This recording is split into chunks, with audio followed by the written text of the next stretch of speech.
No marriage is perfect. No parents are perfect. It's impossible to think that that's true. But if you're continually willing to put in the work with each other, for yourself, then you're going to be happier ultimately. And the goal that we all want is peace.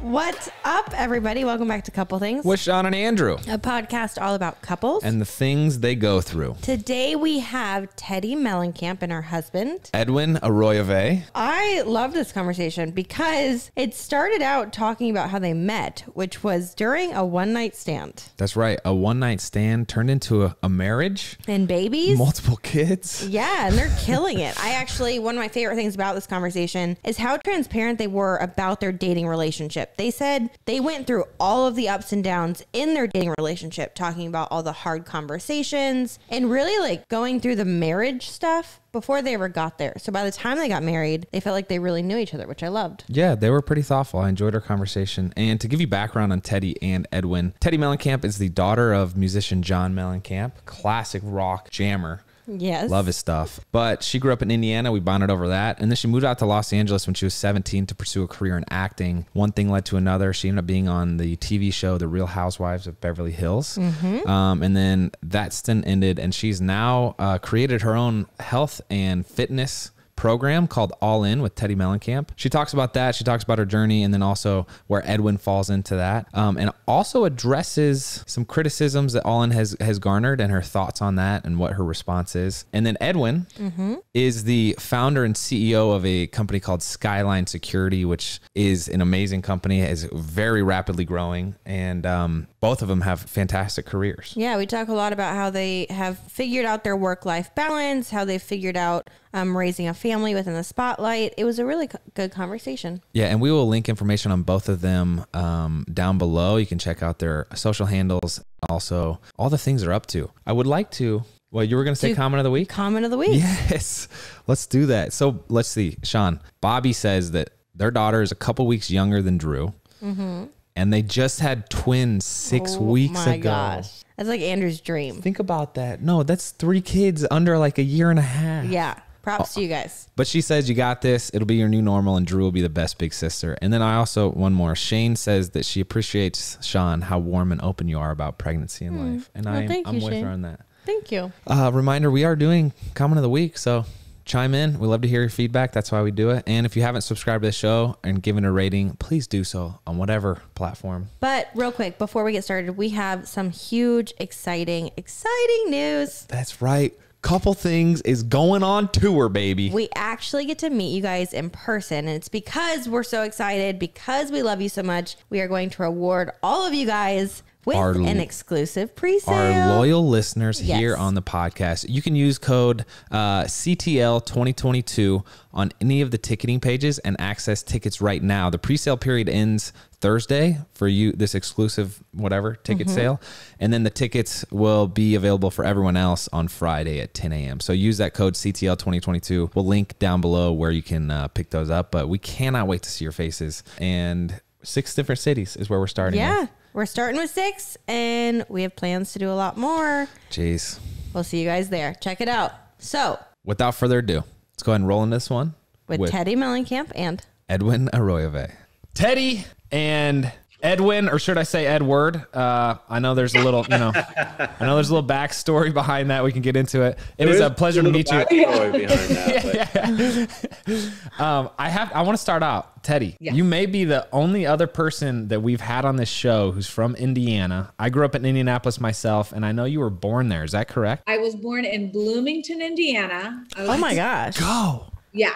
Preemie baby, born in Bloomington, Indiana, and I lived there until the 3rd grade when my parents got a divorce. But I still go back for holidays, and I love it. Right off Lake Monroe. Do you know anything about Lake Lemon? I don't know anything about Lake Lemon. Okay. It's in Bloomington, and it's where we have a lake house. Anyway, side note. I would like to revisit. I intentionally named you Edward because I know there's a story there. So let's dive into that. I want to hear about the first meeting. Do I start? You can start with that. So I was actually recently divorced. And it was the day after Christmas. And I was like, you know, kind of like I was just sad and just kind of like bummed out. And my girlfriends were like, well, let's go out to dinner. And I'm like, oh, okay. So honestly, I went out in a sweater dress that like you lounge around in the house in Uggs. And we went to dinner and I was overserved. And then as I'm leaving, they're like, we saw that there was a nightclub next door and we're like, let's see if we can get in. Cause in LA nightclubs, I'm sure you guys know, but it's a scene to get in. You have to like, I mean, like you dropping names or you have to look a certain way. I mean, it's terrible. But I was with twins. So of course I got in because twins always get in. So we walk in. As I'm walking in, Edwin is walking out and he like does like a 180 and follows back behind me. And nice. The rest is history. But the problem was in the morning, my alarm clock goes off at 5:40 a.m. because I have to be at work at 6:30. And I'm like, I wake up and this is code red. First issue, I saw leather pants on the ground. And I was like, those aren't mine. And that means that whoever's next to me is wearing leather pants. Back in those days. And they're coming back, by the way. Leather pants, a V-neck, like one of those deep low Vs. You remember them, like deep low V. Yes. And then to make matters even worse, he had a ponytail, y'all. That's my kind of guy. The ponytail was to keep the hair straight. Right. So I'd wear it down sometimes. I mean, but the situation, like I was like, oh my gosh, he had a beanie on last night. I didn't see this ponytail, and then I was like, did he have a beanie on the whole time? That's really awkward. Okay, Edward, it's been real. I'm obviously going through something, but like, you gotta go. And he's like, one, my name's Edwin, and two, like, we took a cab here, so how am I supposed to?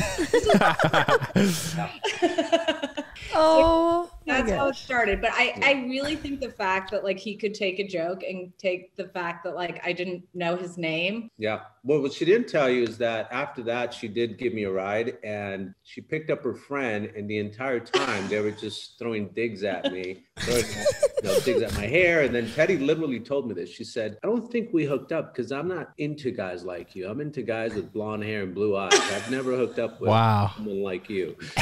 Someone like you.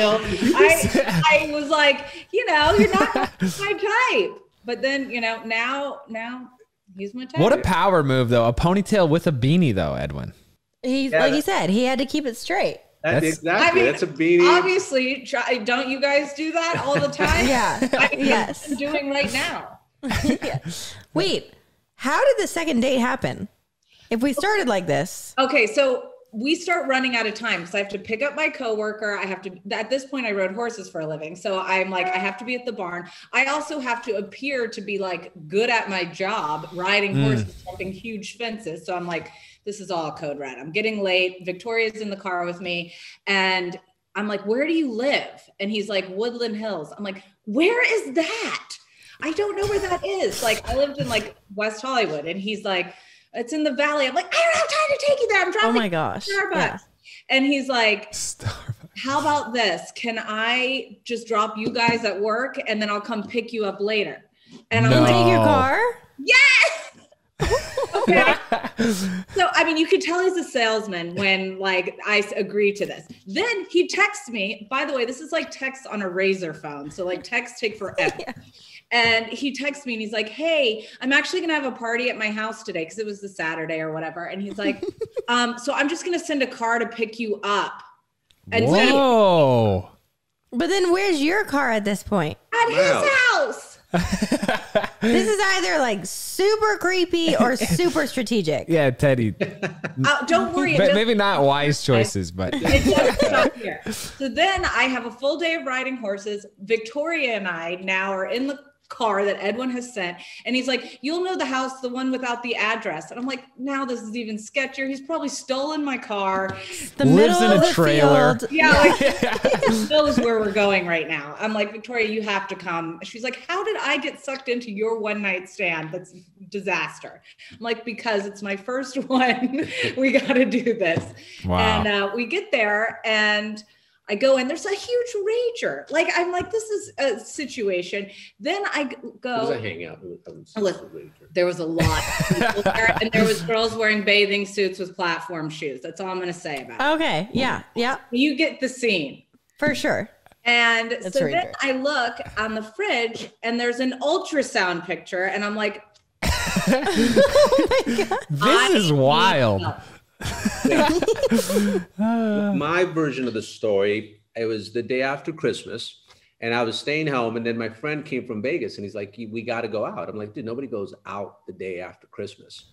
Yeah. And I had just had a baby 3 weeks prior, and we end up going out. Now, I was no longer in the relationship, and we end up going out, and where was I going with this? So anyways, we end up going, we end up going out, and I end up meeting obviously Teddi that night. And the funny part is when she came back and asked, where's the ultrasound? You know, I got so nervous about having a picture of an ultrasound in the fridge that he lied. I was afraid of what she was going to say if I told her she was 3 weeks. So I said 6 months. It's the first thing that popped in my head. Wow. So of course, Teddi meets her, 2 weeks later. And she's a little baby. And she's like, this isn't a 6-month-old. I'm like, I don't know a lot about babies. Like to be perfectly honest, I never thought that I wanted kids originally, because you probably can understand, like when you're like really into a sport and it is your life,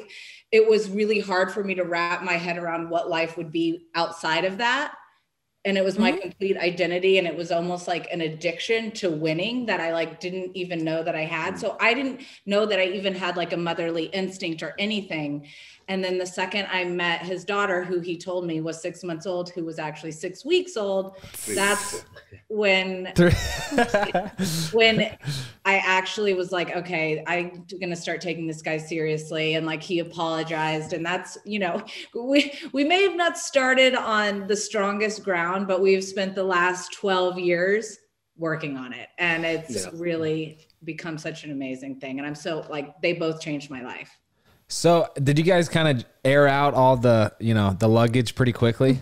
It took as far as 5 months, 4 months. I would say the first 4 or 5 months, it was kind of a hot mess. Like both of us just, stumbling through whatever it may be. And then I think we finally ended up having like a real conversation. One of my best friends was getting married, and it started getting to the point where like, he was trying to organize like a real custody situation with his daughter and everything. And I was like, we need to like set up a game plan, because I grew up with divorced parents. I know what all this does. I know you're not divorced. I know you aren't with her mother, but I need to know what's going on, and everybody needs to feel safe and good and protected. And that's, it forced us to make like harder decisions and really figure things out at the beginning versus years down the road.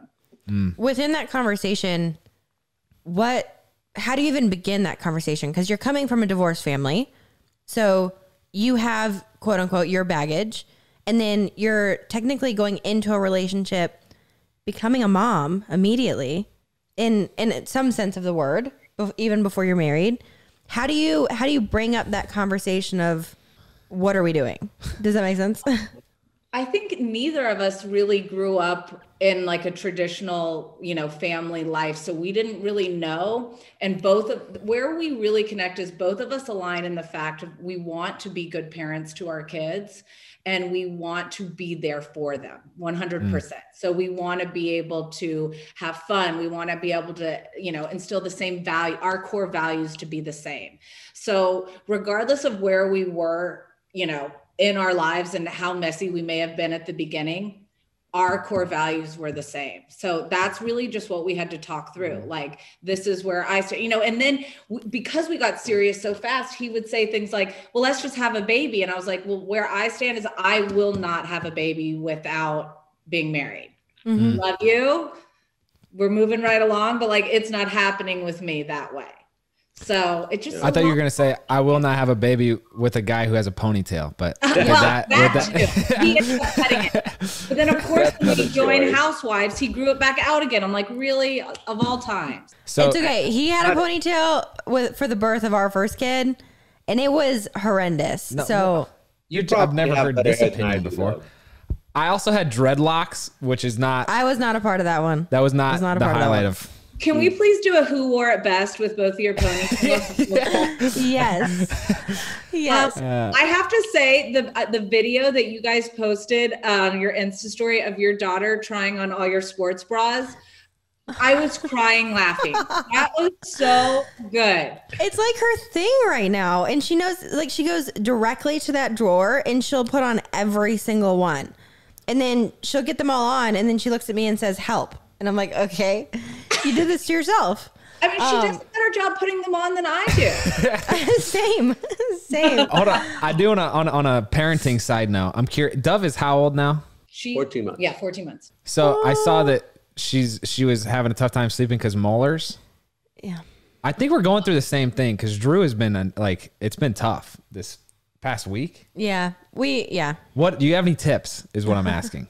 Okay, so the biggest thing that I've learned, she's worse during the day than at night. At night, I get, the doctor said give her Motrin, and so that's what we've been doing, and she sleeps pretty well through the night, like maybe wakes up once. But during the day, she is like boss baby, unhappy doing 90% of the things.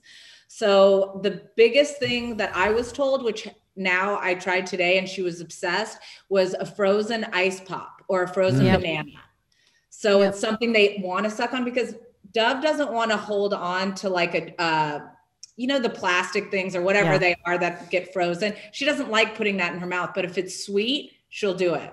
And then frozen waffles. And a lot of people said that there's something, I haven't tried this yet. I put it in my Amazon cart, immediate buy yesterday, was that pumpkin oil. People are like upset. Oh, yeah. Do you say pumpkin instead of pumpkin? No, it's called pumpkin. It's pumpkin? It's called pumpkin. Oh, I was about to blast it. Right now. What are you talking about? My bad. We're going to have to try that. Yeah. She actually, side note, we are taking her to the doctor because we aren't sure if it's teeth or like an ear infection. So we're trying to figure that out. But on another parenting note, a little more serious. Well, not that molars aren't serious, but so I'm curious, Edwin, I know you have an amazing career. You've been working, or you founded Skyline Security 17 years ago. Is that right? 17 years ago. Been in the business now 22 years. Wild. And Teddy, you have your whole long resume, including forming All In, which I'm excited to talk about. But you mentioned kind of what you envisioned your family looking like. How do you see you balancing family life with your career, and what are some proactive steps that you take to make that happen? I feel like we're just starting out on our parenting journey, and there's already been so many discussions and so much conflict on like, oh, well, I want to work until 6 because I love what I do, but that comes at the expense of, spending time with my child. So I'm curious, do you have any wisdom in regards to that? Yeah, I think from a young age, I always envisioned myself having a family of 4, and I literally would visualize that. And for me, I was intentional about making sure that I put in the time so that by the time my kids were 5 and 6, I'd be in a position where I wouldn't have to miss anything of theirs, because I realized that at 5 years old is really when they start remembering things. And one of the things that Teddy and I have done is we've had discussions, because there's times where I have to work Monday through Friday, and sometimes I don't finish till 8, 9 o'clock, and I don't come back at 6 o'clock as I'd like to. And what I had told Teddy was like, look, even if I come back at 6, if I'm not present, I might as well not be there, but I'll make it up on weekends. And in those weekends, I'll spend 16 hours, 8 hours a day, making sure that I'm present and I'm there, instead of maybe not, coming back at 6, but not being present in those times. And that was a good negotiation talk that we had. And it's worked out great, for us. Because before we had the conversation, what would happen was I would be texting, especially when Slate was a baby, and, I had both of them, whatever it was, 18 months apart, and I had the 2 I would just be like, are you going to be home for family dinner? I was obsessed about family dinner because I never had it. And I thought it was something like we needed to have every night. And I would honestly I was relentless on how much I needed him home. And he would come home and you could tell he was stressed. So we just kind of came up with a solution. And I was like, listen, 1, we need to have a shared calendar. 2, I'm okay if you need to work till 8 o'clock Monday through Friday, but truthfully, Saturday, Sunday, I don't want to hear it like I'm going to go play golf with the boys for 7 hours, or like we do this basketball thing. Like, you need to figure out how to schedule your time with your people that you need, that's, you know, personal, on the weekdays. Then go out to a guy's dinner that during the week, because weekends have to be dedicated to us. Because then at least, like, I know what to expect. And you know what? As the years have gone on, it's actually shifted. And he is there more for family dinner. And during COVID, we got to have lunch together every day. Like, so there's ways that your relationship grows and your family dynamic changes. But I think you have to keep talking about it as your life shifts. Like, and I think that having that conversation and saying where you're struggling is so important, because when I wouldn't, I was always like this. I was like white knuckling it, you know, just like, are we going to have this perfect situation? And then I was anxious. He was annoyed, and we just weren't communicating. So it really is just, communication is key. We wake up every day, 30 minutes before we start our workout or anything. We do our devotional. We talk about our day. We meditate. And that really sets the tone and connects us and like our intimacy, our conversation. And so we know what to expect each day as we go into it. And I had to sacrifice some things, right? Like, I used to play 4-hour session basketball games on Saturdays with my buddies. And so now I try to do that during the week. And again, weekends are kind of like for the kids. And I'm enjoying it. So, but yeah, every time, anything you're passionate about, you got to be willing to sacrifice. If you're not willing to sacrifice, that means you're probably not passionate about it. I feel like we might have to have like a restructuring conversation later. I like this idea. Well, I love the morning I like routine. the idea a lot. Shawn and I always kind of debrief, I feel like, how the day went, but we actually rarely establish like a morning routine and talk about how the day's about to go. And to your point, almost, I feel like it's a little bit about expectations, is what you're talking about. Like, oh, as long as I know that I get you on the weekends, you can work till 8. But we never kind of talk about the expectations moving forward of, hey, today I'm going to have to work late just because I'm looking at the schedule. And anyway, we can definitely improve on that. So. Yeah, I like it. And I don't know about Shawn. Like, I have zero interest in talking at night before bed. No. Like, that's how I am. I am tired. I've been working. I have the kids. I've been juggling 4 different people's schedules, including my own, that's extremely busy. So it's like, when he comes in and he's like, and you can tell it's like he wanted to check things off the checklist. I'm like, I'm cool. Talk to the I'm cool. Like, I love you, cuddle. I'm happy to do other things, but I don't want to chat right now. Chatting for me is in the morning. So I would say I am very similar, because I just like want to watch TV and cuddle. Like, I just want to decompress. But it's truly only the time that we get to have a conversation, so that I'm like, okay, I need some energy to like debrief the day. It's tough, man. Yeah. It's tough. You got to set the tone. I mean, do whatever works for you. If you're not a morning person, then do night. But I'm not night. I know me. It's just getting to know yourself and what works for you and what feels best. A big thing for me with the morning thing is just cultivating gratitude in the morning. I think especially if you're struggling with faith, you know, one of the ways you fix that is increasing your gratitude. And so every morning what I do is ask myself 7 questions every morning. It's the first thing I do when I wake up, which is what am I excited about? What am I happy about? What am I excited about? What am I grateful for? What am I proud of? What am I excited about? What am I committed to?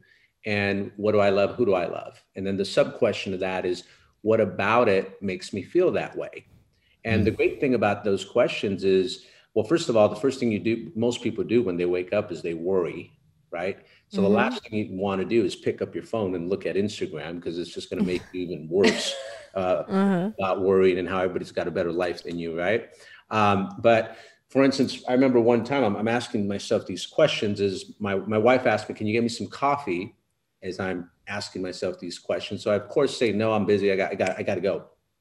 And then as I'm making myself coffee, I ask myself, "What am I committed to?" My wife. What about it makes you feel committed? I'm like, "Oh crap! I got to go get her a coffee." So I got to the couch and now he brings it every day. It's like our new thing. And he's never done that in 10 years. So I think it's just, that your relationship, no marriage is perfect. No parents are perfect. It's impossible to think that that's true. But if you're continually willing to put in the work with each other, for yourself, then you're going to be happier ultimately. And the goal that we all want is peace. Today's show is brought to you by Zola. Hey, do you remember, Shawn, what the hardest part of planning our wedding was? Honestly, it was just getting started. It was something I had never done before, obviously, babe. And the list seemed endless. I would buy all the magazines, go through all the checklists, and I just didn't know where to start. I guess I probably wasn't much help since I didn't have any experience either. No, you weren't, babe.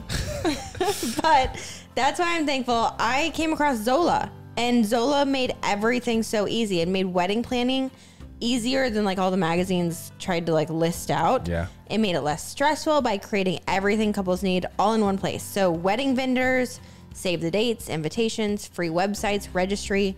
It was all encompassing. I loved it. It's all in one place. It's really all in one place. Everything wedding just right there. And you can plan your whole wedding right from your couch on their website or with Zola's 5-star app. That was actually one of the most confusing things for me with wedding planning before I found Zola, was that you had to register at one store and then you had to register at another store, and then your save the dates were somewhere else. Zola makes it so easy that it's all together. Plus, all of Zola's tools are completely free to use. That's right. So there's no reason to hesitate. See what all those 5-star reviews are about. Go to zola.com/couplethings today and use promo code SAVE50. That's SAVE50 to get 50% off your save the dates. For peace of mind, you'll receive free change the dates with your purchase, because we live in that world right now. That's zola.com/couplethings, promo code SAVE50. ZOLA.com. We're also going to link it down below.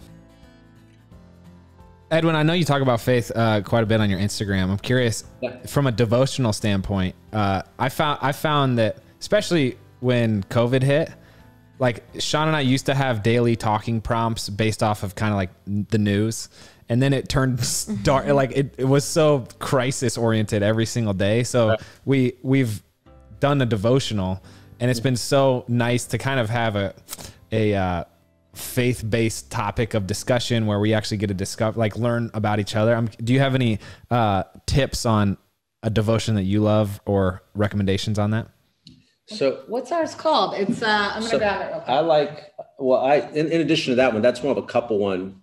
I have the Hope Bible by Joel Osteen, which breaks down kind of verses and really simplifies what they're trying to say. And, a lot of, especially success principles, people don't realize this about the Bible, but a lot of the success principles that people talk about are actually in the Bible. Just people don't take the time to read it. But one of my favorites is Proverbs. If you look at the book of Proverbs and you just follow those principles, you're going to do pretty well for yourself. Mm-hmm. And our favorite couple one, it's called Our Best Life Together. And it's really good. And it takes 2 minutes to read it. And it just really sets the tone for the day together. And then it opens up the conversation. And I didn't grow up going to church or anything like that. That's something that was one of our also conversations, because originally I didn't know anything about faith, or I thought that I put religion in this box that was not for me. Mm-hmm. And then I realized that faith is something completely different. And I realized that, some of the things that I was judging were things I didn't actually know about. And it was because I was seeing one version of Christianity, not what is forgiving, and God is a forgiving God and a loving God, and that he brings you peace, and he, can give you answers, and he's filling up your heart. And so I think those are things that I've learned throughout the years. And I saw that how our life has changed when we are together in our love of Christ. Well, one of the conversations I had with her is if you want this marriage to work, you got to make sure I go to church every Sunday. And if I start getting away from that, you got to help me get back in there, or else it's not going to work.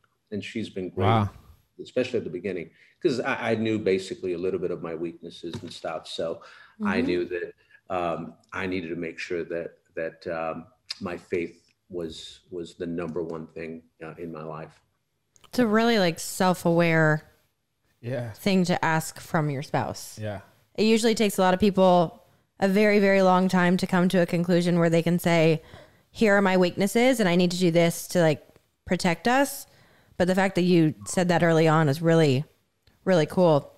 I would love to take it, I don't want to take it dark, but take it back a little bit when you guys were meeting and you guys were getting serious and talking about potentially marriage. We have a lot of conversations with people who are coming from a divorced marriage or coming from a blended family or whatever their situation might be. With you guys, what was your individual hurdle that you had to overcome, whether it was like trusting again a relationship that could turn into a marriage or trusting Teddi with your baby? What were those like hurdles that you had to overcome to like find each other within a marriage? I would say for me, I've always struggled with like my self-worth. You know, I've always tied, I'm a high achiever, but I tie it to that. And so when it comes to actually trusting that somebody loves me is really hard for me. And, you know, having that perfectionist personality type that I have, it's hard to, I have a harder time being affectionate and being vulnerable. When I can do it publicly, I can say like, these are my struggles, but when it's with us, it's something I have to consistently work on. And I think that at the beginning, I wasn't comfortable working on myself. And I think that with years, I've really, you know, invested the time and the energy to go to therapy, to learn, to figure out what it is that was happening. Because I really just thought, this is who I am and it can't change. And that can be really hurtful. But then having those conversations with him, like, you know, help me, like hold me and show me what it's like to have these feelings. Because I grew up where I was, everything's fine, everything's great all the time. Mm-hmm. So for me, that's it. Yeah, I think with me, the biggest struggle was probably, I didn't believe in marriage. You know, everyone that I saw getting married was getting a divorce. So I had a trust in that marriage, and my fear of it was, what if, you know, you wake up 5 years from now and you don't want to be married to me, you know? And I remember telling her the story of like, hey, I don't have the type of money that I can afford to get divorced because I help my entire family. So if one day you wake up and you don't want to be with me, you know, I also got to think about my family in regards to it. So that was, I think, a big struggle. Obviously seeing, you know, coming from a broken family where, you know, my dad really wasn't around and you know, coming from basically all my life, I was pretty much single. And a big part of me that I feared was, am I going to be able to be faithful, right? Because my biggest weakness at the time was women, right? That was, anything else I was really good with, right? I was responsible, but that part of my life was a big weakness for me. Going into it, that was very, very scary for me because I didn't know if I could do that. And that's, that's where a lot of the faith came from, you know, because I talked about earlier about, I always envisioned being a family man and not being divorced. That was my dream, you know? And I always think that God places these dreams in your heart, these big dreams, right? Not the ones that you settle for, but the big dreams that are in your heart. And it's not necessarily for you to accomplish them, but it's necessarily, I think it's more to draw you closer to him, because eventually you realize you can't do it by yourself. And when you achieve those dreams, I think it's one of the greatest validations about your faith, because, you know, it shows that he is there for you, right? And I think that's why it's so crippling to give up on your dreams, because when you give up on your dreams, there's a part of yourself that just doesn't get as close to your faith as you would have by accomplishing those dreams with God. And, you know, that could be interpreted to different areas of your life, whether that's business, faith, you know. This guy's preaching today. I love it. I love it. It's cool to see. I think you more than, I mean, we've done 50 of these episodes at this point, and you, maybe more than any other couple, view marriage as like this self-improvement tool in a good way. Not like, not using marriage as with the goal of changing yourself and the other, but like understanding that that's the power of it. And I think that's pretty powerful. I'm curious, aside from what teeth whitener you use, you guys have just insane teeth, both of you. It's insane. Look at that. Did you see that? I'm about to be blind. do you guys work out together? I'm curious about that. We do. We do. No way. Yes. No, we are like that couple, like where we're, we try to, and also we have the luxury now where we do have help. So, the fact that we have the opportunity to work out together is huge, because that wasn't an option for us to do that when, Cruz was a baby or Slate was a baby, or even Bella was a baby, any of those things. So this is a newer thing, 4 babies in, that we have someone amazing that helps us, and it's incredible. And we love her, and she's part of our family, and she does such a wonderful job. She's such a loving caregiver that we feel comfortable to leave at 6 a.m. and go to a hot yoga class together. But it is a luxury, and we don't take it for granted. It's not something that existed before, but like, that's where we get our dates. Like tomorrow I'm like, hey, 6:30 hot 8, we going? We doing it? And he's like, yep, let's go. Oh my gosh. We did one of those classes. No. So we used to do hot 8 all the time when we lived in LA. No, we did it one time. I did it all the time, but it had been a while and he had never been. And I signed up for some random class that I didn't even look at. It was just like convenient with time. Dude. And we got there, and I don't remember what it was, but it was a 2-hour intensive. And we didn't realize it until we got about an hour in, and she's like, okay, everyone take a deep breath. Here we go for the next hour. And we both so we had to walk out of the class. Shawn will tell you, like, when I get warm, I'm just at my worst. So like I'll always have my shirt off just so I don't sweat, and I just get super irritable. And so I'd never done hot yoga. We go in there, we're 45 minutes in. I'm like, you know that feeling. I'd never felt as mentally weak as we left. And then we left. And as we're walking out, they were like, they said something. It was like an unfortunate comment. Like, it's really unfortunate you guys are leaving. We're like, I'm sorry, we can't do this. Yeah. Anyway, Shawn and I play some tricks on you with that class. Yeah. Sure. But I could never do 2 hours. I'm done at the hour. Like, I'm ready. Yeah. I'm dressed. Yeah. I'm feeling better, and I'm good to go. Shawn and I used to try to work out together, but she's way too intense for me. So we can work out now. I said, I'm out. Oh, yeah, because now you're 7 months pregnant. With each other? Yeah. Very. Yeah. So are we. I mean, I broke my pickleball one-on-one with him because I was so obsessed about having to win. Absolutely. What, you guys pickle? Yeah, we pickle. Oh, yeah. You pickle? Oh, let's throw down. Oh it's more like I pickled Teddy. It's more like he pickles and I just whatever. Right? Mm-hmm. Yeah. I love that. Yeah. Okay, so Teddy, speaking of working out, I would love for you to talk about All In. Tell us about All In, what the inspiration was, and what you have going. Okay, so it starts back to our marriage. So after I had, I talked about how I started off riding horses, and that's what I did professionally, and I loved it. I lived it and breathed it. It was, my purpose. And, then I married Edwin. I have, Isabella is an amazing stepdaughter. Life's starting to switch. We're starting to talk about having kids. I always just thought I'd get pregnant. I didn't. With Slate, I got pregnant via insemination. And then with Cruz, I had to do multiple rounds of IVF. I had a couple of miscarriages. Things were rough. It was a really rough time. It had gotten to the point where the IVF doctor said to me, if it doesn't work with Cruz, you're done. We're taking a break. I'm not saying forever, and my dad and Edwin both had the same conversation with me. They were like, we're losing you. We don't even know what's going on with you. And we need you to pump the brakes a little bit because we can tell this is taking a massive toll.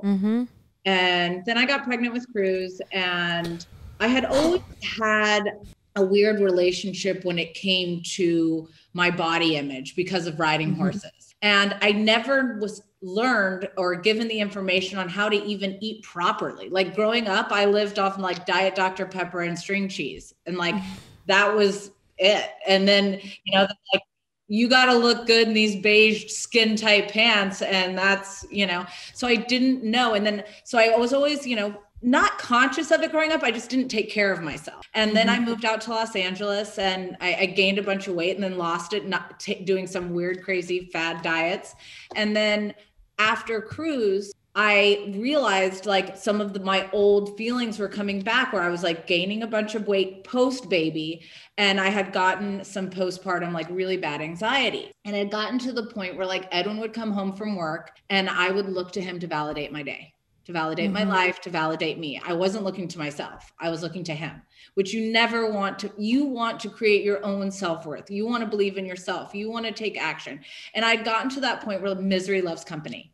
I would complain to people. I just was like, and it was creating a gap between us. It was also, I was being so mean to myself. And I was sick of it. And I just, without telling anybody, because nobody was going to believe me anyway, because I was, you know, I never kept promises to myself because I didn't have, you know, my self-worth was flawed. And I said, I'm going to start an Instagram account today and I'm going to change my life. And my name was LA Workout Junkie at the time. And I just said, hi, my name is Teddi Mellencamp, Arroyave. I'm changing my life today. Follow along if you're interested. And for 365 days, I posted my workouts, the food I was going to eat. I started educating myself. I got certified, like all of these different things. And, you know, I made some missteps. I did some things right, but ultimately I had a huge transformation physically and mentally. And people were seeing it because of course it started growing a following because people either want to see you succeed or they want to see you fail. They want to see the ride you're on.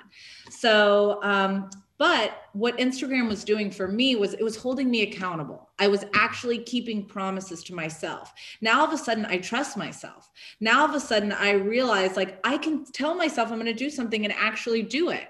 And Instagram created that accountability portion to it. People started reaching out to me and saying, hey, I want to do what you're doing. We see even the way you speak has changed because you have this life inside of you now. We can see this. Your eyes no longer look glazed over and gray. Like you have a happiness and a lightness to you. Like we want that, but we don't want to do it on Instagram. So I started doing it with a small group of people. I ended up running about 40 clients at a time.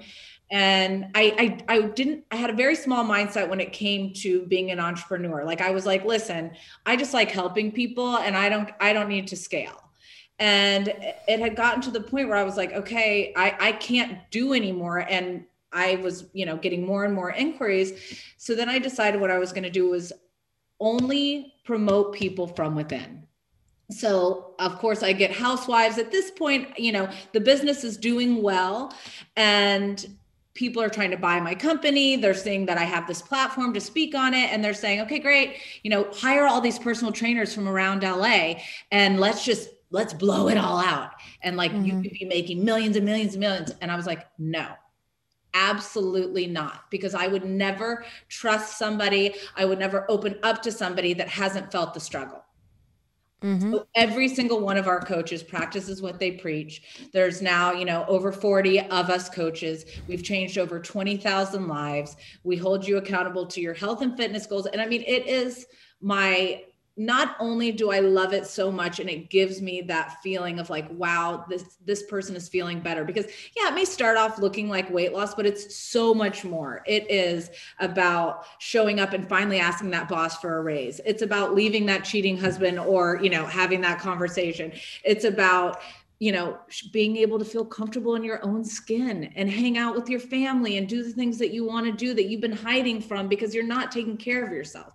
And it's not about the physical transformation. It's about what's happening here and what's happening here. So in your heart and in your brain. And like, for me, especially with mental health, when you move, when you breathe, when you eat foods that actually fuel your body, that aren't Diet Dr. Pepper and string cheese, you actually feel good. And so that's really how All In started. And now, I mean, it's really been a passion project. I mean, even when I first started, he was like, what are you doing? Like, what? And I mean, now it's you know, it's a huge company, and I just feel really proud, and I love it so much. Wow. I mean, everything you said hit home. I went through everything. Basically, I feel like we could relate on so many levels with gymnastics, just the perfectionism and not knowing how to eat, not knowing how to treat your body, and putting your self-worth into your basically occupation or your performance, all of it. Yeah. So tell us what All In does differently than maybe some other programs, if you don't mind. So, I mean, what changes it is that you're actually with an actual human being. You are not, this isn't a bot. This isn't an app. This isn't anything. You are with somebody who, so like if you signed up and you say, you know, one of the things that you're, you know, struggling with is you have social anxiety or blah, blah, blah. I'm going to match you with a coach that has a similar type situation, a similar type of thing that they've been going through. And then we hold you accountable. So you're sending your breakfast, lunch, dinner, your snacks, your proof of activity, which could be anything, a stroller walk with your kids, a hot yoga, a regular yoga. Oh, just any kind of movement. And we hold you accountable to it. And then if you don't do it, what actually works is you're out. So if, you know, there's one day, unless there's an emergency like this happened and we need to, you know, whatever, of course we understand. But if it's like, oh, you know what? I don't feel like having lunch today. It's been busy. I'm just not in the mood. I'm over it. Okay, well, we wish you the best. Here is the original thing that you wrote in saying why you wanted to join and why you wanted to change your life. This is what you said. So I just wanted to remind you of that. I believe in you. When you're ready, we're here. And either at that point, you'll read your words that you wrote in, you know, whatever it was 2 weeks ago. And you're like, oh my, of course I'm going to do this. Why would I give up on myself right now? Or you go, okay. And then they come back when they're ready. So I think the biggest thing is we're not forcing anyone to do anything. It's not like a gym membership where like you're paying and you don't realize what you're getting and you can block it out if you're not going. It's like, we're there every single morning. You get a morning message from us. Hey, good morning. What's going on? What's your plan for the day? Let's talk it through. Oh, here, this is a picture of this. This is what I'm thinking of here, you know, and then you start sharing your successes and you have that community of the group. Because once you've gone all in, we're all in this together and like we are rooting for each other. And I think, you know, as much as it's hard to say, especially with women, it's really hard to find that. It's really hard to find supportive women who really just want the best for you. And that's what this is. What do you say to people who are like, man, kick me out of the group? That seems a little bit harsh. You knew what you signed up for. Like we say, our first email exchange is, if you're not going to fall, if this isn't something you're ready for, you know, think about signing up because these are the ground rules. I'm a part of a mentorship group where we had to sign essentially like a commitment letter and have your wife sign it as well, saying that you would make every single meeting. It's on a monthly basis. You would read the book that was assigned. You do like the essentially homework that was assigned.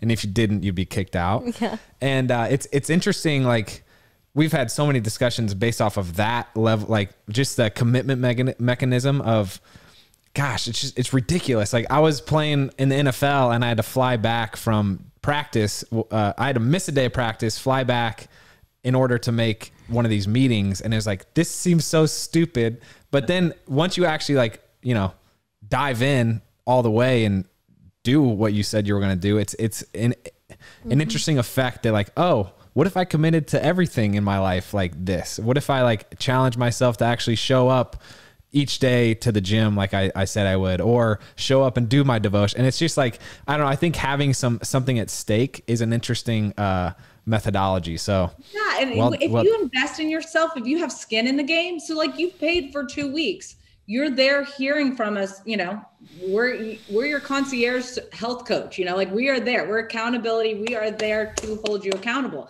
We tell you from the beginning prior to signing up. So it's like, we're not blindsiding you after. And I think that's, you make and so when you make the choice to invest in yourself and then you make the choice to throw your money away, that's a big choice. And that's why people are like, well, what, you know, I just don't want to spend the money. Well, because you're not ready. And I think that, you know, oftentimes my biggest excuse was, well, you know, I can't do this because I don't have a personal chef or I don't have a personal trainer. I don't have these things. it actually has nothing to do with any of that. There's so many simple things that you can do. We help you grocery shop. We show you the best things to buy that are frozen, different price points, all across the board, so that you can educate yourself and learn. Because if not, we're just full of excuses, and people are constantly looking for motivation, but they're not talking about commitment. Motivation wavers 1,000,000%. Like I'm not motivated every day, but I'm committed. As with, we have a ton of friends in the health and wellness space. Sorry. Are you good? Yeah. Just coughed. Sorry. We have a ton of friends in the health and wellness space. And I mean, it's such a tough industry to be in, as far as what, if it's a diet or a nutrition program that you're talking about, there's no lack of criticism. If it's a supplement you're talking about, there's no lack of criticism about the ingredients. What I know that there's been some, as with everything in the industry, some criticism. I don't know what the main points of criticism are, but how do you address those? I think I just go back to our mission statement, and our mission is to help people create a lifestyle that makes them feel good. And this is an optional program that you sign up to do. We're not showing up at your house, knocking on the door saying, hey, you want to go all in on you? This is something that people are deciding to do. They're asking for us to hold them accountable because they're not to a place where they can hold themselves accountable. And that's really all it's about. And that's the beauty of it. And I believe in it. I live it. I breathe it. I preach it. And my ultimate goal is always good. So that's really all I can say. And it's not for everyone. Here's the beauty of it. It's not for everyone. Don't do it. If you don't want to do it, you don't have to. Don't go on my website. Don't follow me on for your choices. And that's the thing, people, especially during the pandemic right now, like, yes, we're getting so many more clients because people want that community, but people are also becoming keyboard warriors on social media because they have so much time on their hands. And instead of focusing that time to feel better, to do things that are good, they're doing it to try to hurt other people to make themselves feel good. And if you're only feeling good when you're hurting somebody else, it's not going to last. Today's episode is also brought to you by Generate Life Sciences. You've probably heard us talk about CBR a few times now as we're getting closer to the little man's arrival. We are so thankful for them. CBR is the leader in newborn stem cell preservation, and for good reason. They have world-class facilities and a team of experts who do everything they can to ensure your newborn stem cells are safe, secure, and available in the future if you need them to protect your family. And they don't stop at preservation. They're actually investing in research and clinical trials too. Storing your child's newborn stem cells could give you access to scientific breakthroughs of tomorrow. These cells are already being used to treat over 80 diseases and conditions like leukemia and other blood cancers. In addition to cord blood and cord tissue prevention offerings, CBR now provides a new premier family protection package, which includes ReadyGen, a super easy, non-invasive, at-home pediatric genetic screening test that provides parents with more information and confidence to protect their children beyond the standard prenatal tests and newborn screenings. This new screening test can detect more than 200 conditions and analyzes your child's response and sensitivity to more than 40 medications. Now, what are you waiting for, guys? Hurry to cordblood.com to learn more about CBR's family protection package with ReadyGen today. We're going to link it down below. Let's get back to it. I'm just curious, this is kind of going off a side note thought, but within your guys' relationship, you guys have lived a very public life to a certain extent, just with being on TV and now this and social media. How do you guys balance, as you would say, the keyboard warriors? How do you guys protect your family from opinions of the world? He gets it pretty light. I get it pretty light. Yeah, he gets it. I stay out of Twitter, that's for sure. Yeah. Twitter, oh my gosh. Twitter is not our friend. Yeah. No. But he gets it pretty light. For me, I, as somebody who's, a big portion of their business and life is through Instagram, I have to pick the times, like a lot of people are like, you need to be in your DMs and messaging on your DMs all the time. This is how you create engagement. I have to kind of pump the brakes on that. There's one day a week that I'll go in and look and maybe respond to some, but then I try to do Insta Q&As and other things like that, because also in those DMs can also be really hurtful things. Mm-hmm. And it's not something I need to subject myself to every day. So, you know, I think there's other ways to engage and let people know that follow you, that you're there for them and you're hearing them, than having to hear everybody's opinion. And I also have to remember, if everybody liked me, if everybody liked everything that I did, I wouldn't be who I was, and I'd be doing something wrong. Mm-hmm. So I can't, you know, but I can't say that it hasn't hurt my feelings from time to time. People that are like, I never care, rolls off my back. There's something that somebody's going to say. You know, if somebody comments on my kids, you know, I'm tricked. I'm like, ugh. And I just have to like take a deep breath. And then it really depends on my mood. Am I going to block you? Or am I going to block you, or am I going to give you a little? But I try to block 99% of the time. Occasionally I'll give you a little uppercut. I just kill him with kindness. Yeah. That's what he does. And I wish I could do that, but I'm not very good at it. Or don't address it at all. And then you don't, you don't endorse that behavior. But Teddi, I'm curious, having your father was very well known as a musician. Do you have any tips for us? This is something, and I'm sure you guys had these discussions, like, when I married Shawn, my parents were super hesitant because they're like, you know, fame brings with it so much complexity, especially when it comes to your kids. What, retrospectively, do you think your dad did? Well, you don't have to talk about your dad, but how are you raising your kids with that in mind? I think the biggest tool that my parents gave me from a young age is anything that you want, you have to work for. So for me, that is huge with our kids. Like, if, you know, they ride horses too. So I'm like, if you want to ride, that doesn't, you know, most LA kids, they show up, they get on the pony or the horse.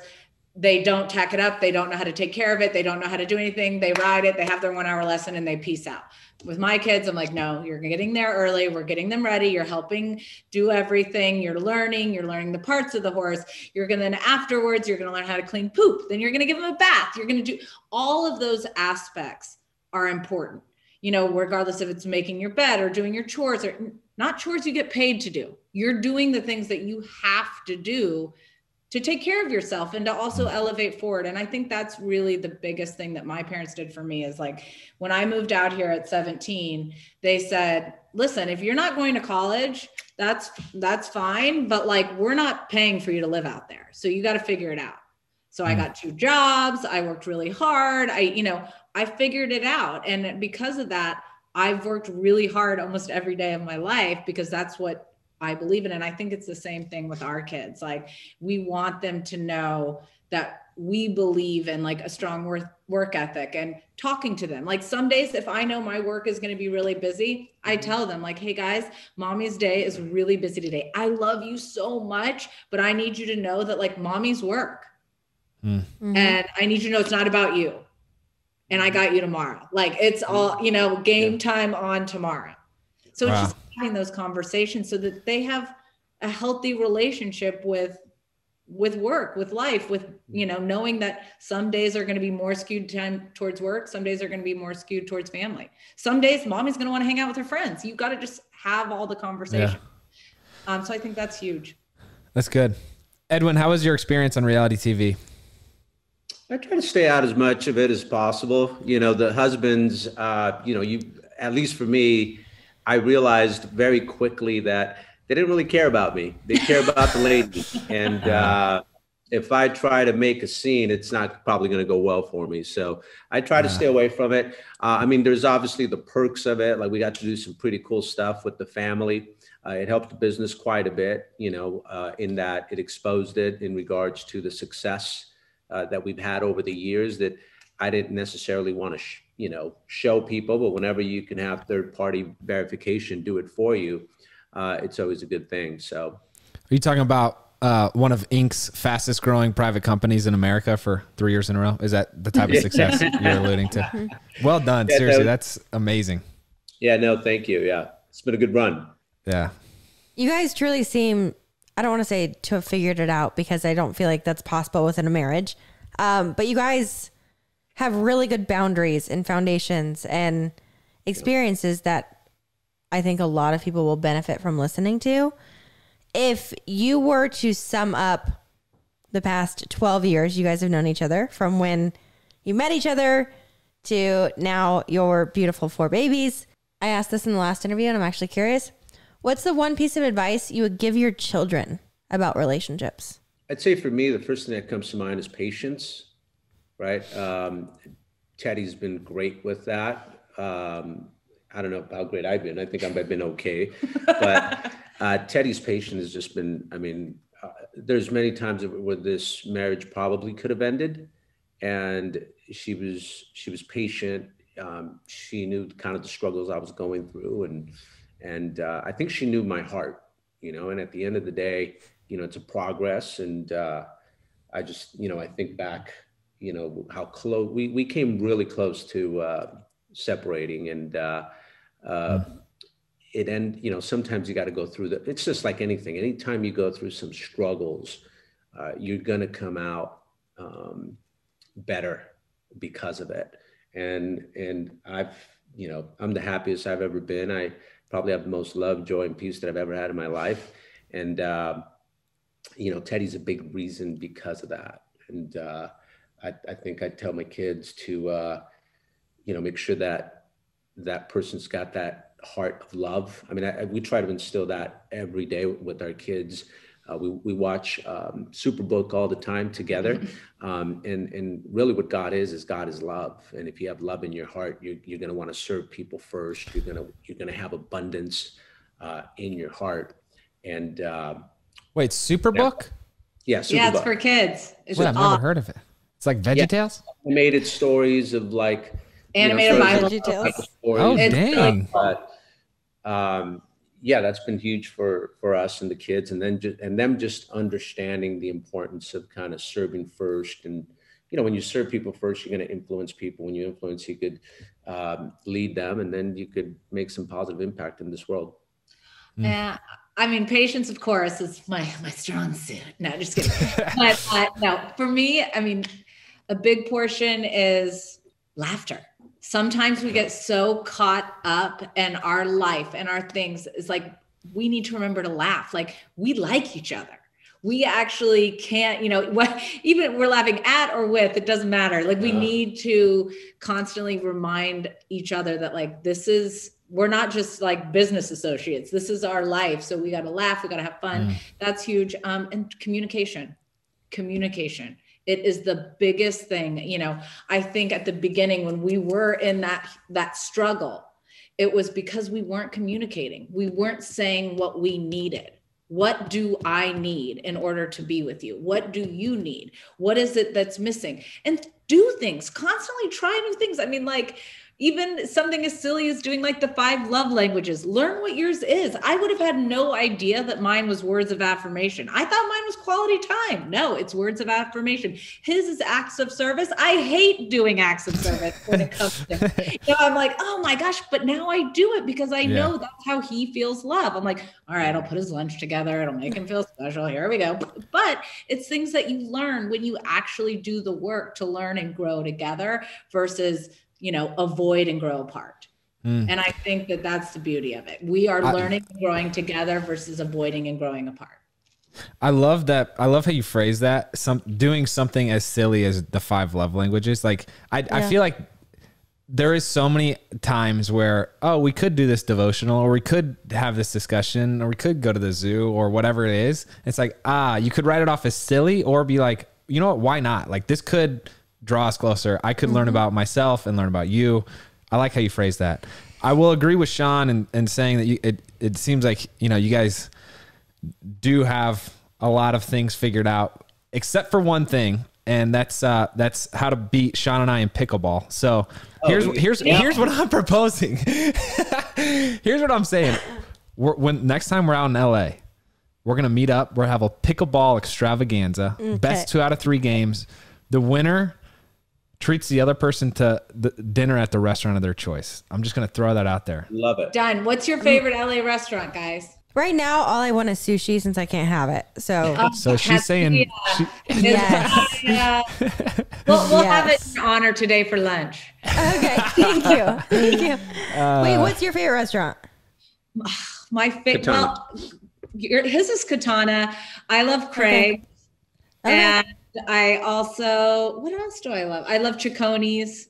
Yeah. We haven't been to that one. We went to Chiconi's. I also love a good steak. So, yeah. I'm Mastros, love that. Hey, well, we appreciate your time. It was a true pleasure to meet you. We are impressed with so much of what you built, also in how you've approached both your triumphs and your mistakes that may have been made. And we respect you as a couple. So hope we can continue this relationship. And this was fun. No, we would love it too. How many weeks until your little baby comes? Oh gosh, too long. July, the middle of July. Coming quick. Well, congratulations. If you need anything at all, we are here.